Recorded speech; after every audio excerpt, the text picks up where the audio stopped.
and we'll get to them after a bit. Some of the claims and actions of the anti-cult movements have been disputed by scholars and news media. And of course, that brings more controversy, which I think is the idea. So we have doomsday cults, political cults, destructive cults, racist cults, polygamous cults, terrorist cults, all kinds of cults. So, but to sit here and argue about it and worry about the terminology, so to speak, I think is a waste of time and energy. Um, so, I weigh in on that. What's your opinion? And of course, we all know some of the cults that we're going to get into. Of course, one of the biggest ones, of course, Jonestown in Guyana. Okay, that's a contentious one, if to say the least. And we got Charles Manson and his followers. We have the Moonies, okay, and the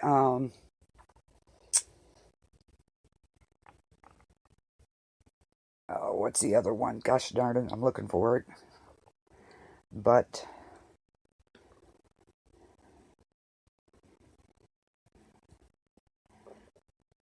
I can't think of it. It's the church one, but that's just some of them. Um,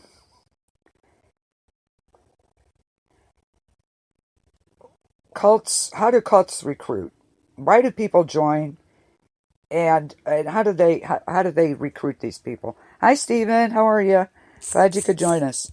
So how do cults recruit? Interesting topic. And for people who have not been in any contact with cults, um, they're very destructive groups. They may exert some kind of morbid fascination. I don't know. I don't see it. I don't know how people think when it comes to the leaders of these cults. Look at Jones. Why would anybody even follow him? They're secretive, isolating, and hierarchical. These structures appear difficult to escape.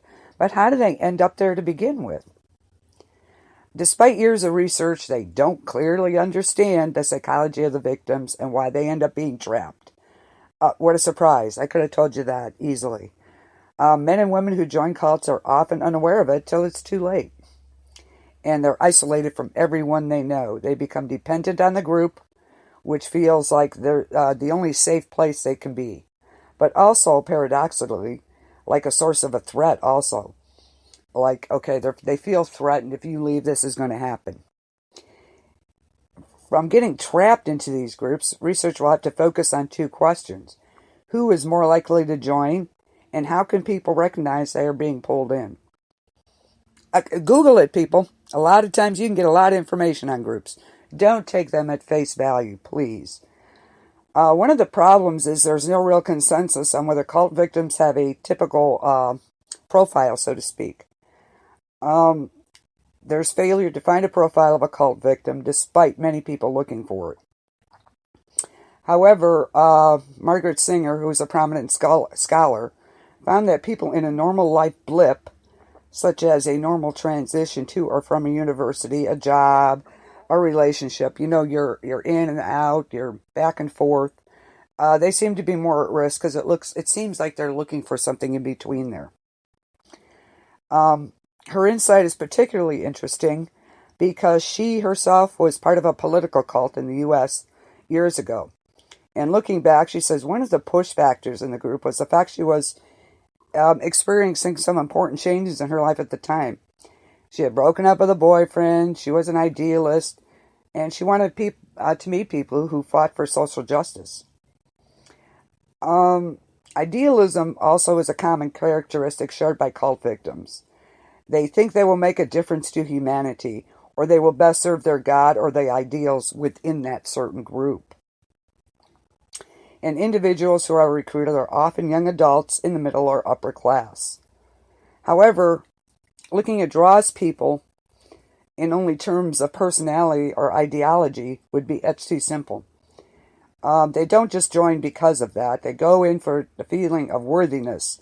They belong somewhere. Sometimes they don't even understand what the group's about, but they join. So, and cults use elaborate techniques. They really do. They break individuals down mentally and physically. The process of recruitment can be very quick. It is not uncommon for victims to become trapped in 3 to 4 days.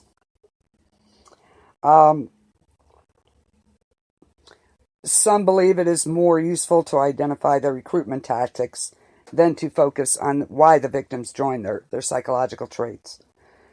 It's important to recognize that a cult will try to separate its members from friends and families. They don't want you contacting anybody outside of the group.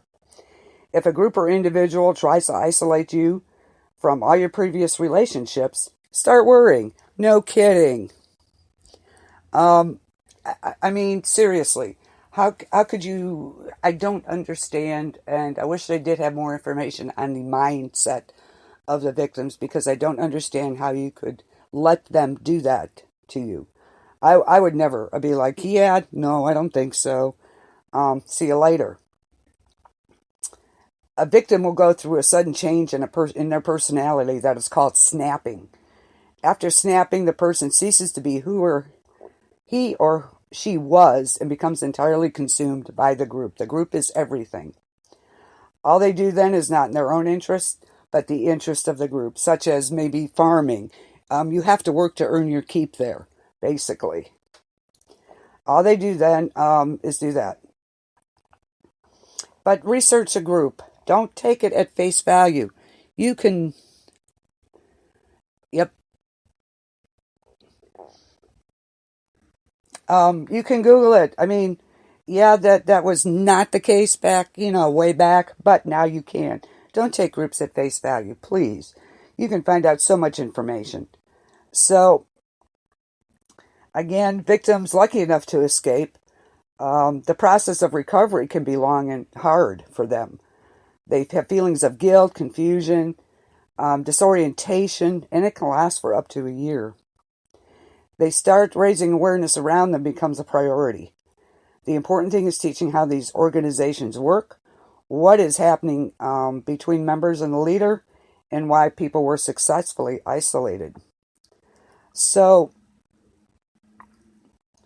the personality of the leader is a place to start, as it can tell a lot about the group, how dangerous it is. If it's very closed, isolating, and hierarchical, that's get out immediately. The form of the ideology should also be considered. If it is presented as the only answer to explain the universe or whatever, then it's worth considering the group. It's a cult.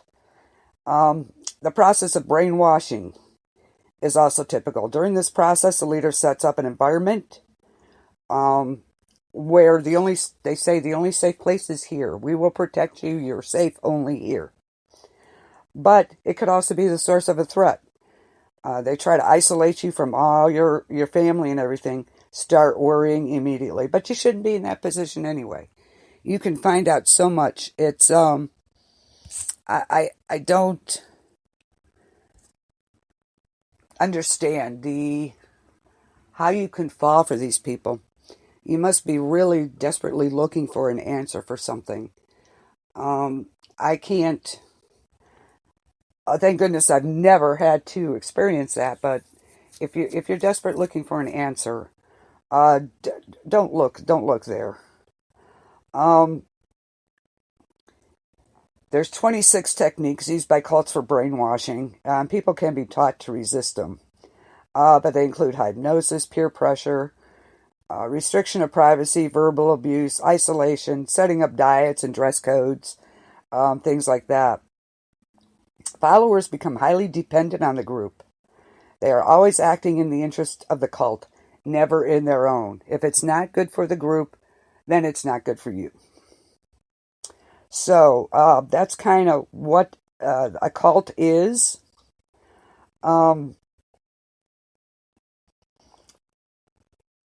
Like I said, I can't fathom falling for these groups like that, these cults or sects or whatever you want to call them. They're dangerous.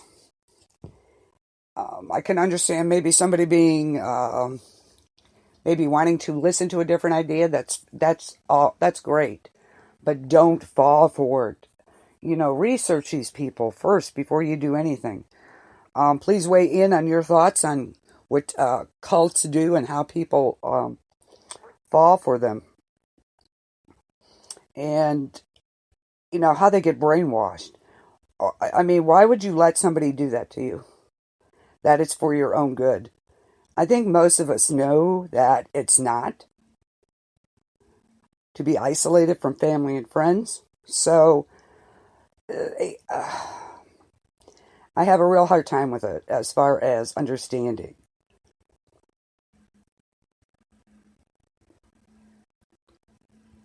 So, give me your opinion. Why, I mean, would you, looking for an answer for something, fall for a cult? I don't know.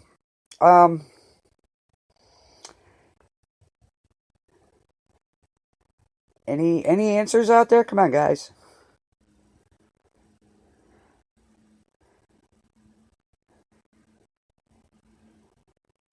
Nothing? Okay. Well, we're going to get into some cults that are active today. One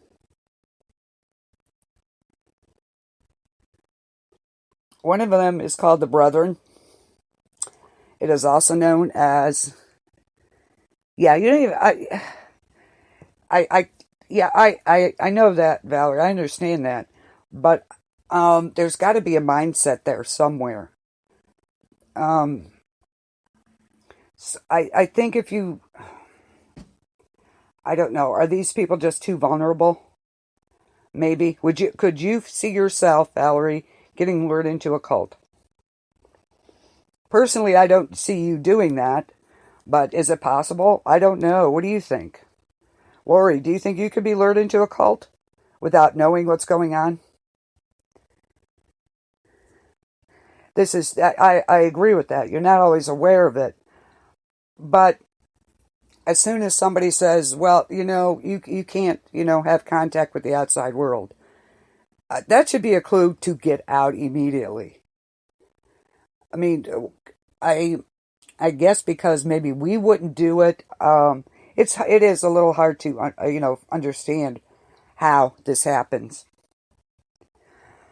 Excuse me. Yeah, you're not always aware of what you're getting into. No, but they research everything else. Please research this.